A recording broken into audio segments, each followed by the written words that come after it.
गुंड निलेश घायवळचा भाऊ सचिन घायवळ फरार, तर सचिन घायवळवर पोलीस मकोका लावणार। खंडणी मागितल्या प्रकरणी घायवळ बंधूंवर कोथरूड पोलिसात गुन्हा, कारवाई विरोधात निलेश घायवळची हायकोर्टात याचिका।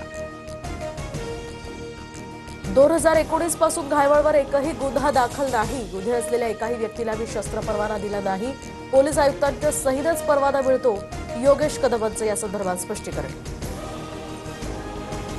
सचिन घायवळला पुणे पोलिसांकडून शस्त्र परवाना देण्यात आलेला नाही। परवान्याची फाईल आयुक्त कार्यालयामध्ये पडून योगेश कदमांचा आदेश फेटाळला होता।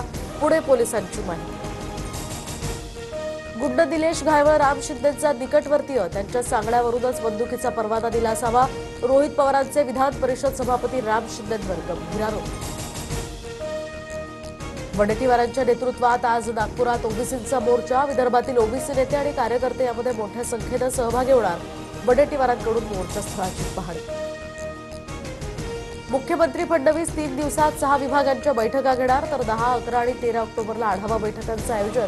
भाजपची स्थानिक स्वराज्य संस्था निवडणुकीची तयारी सुरू।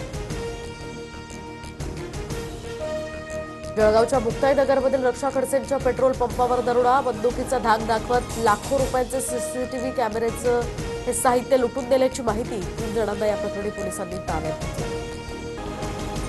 म्हाडाच्या कोकण मंडळाची उद्या लॉटरी निघणार। 5354 घरं आणि 77 भूखंड विक्रीसाठी उपमुख्यमंत्री शिंदेंच्या हस्ते ही लॉटरी काढण्यात येणार।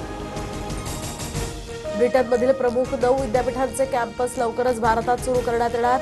पंतप्रधान मोदी आणि ब्रिटनचे पंतप्रधान कीर स्टारमर यांची घोषणा।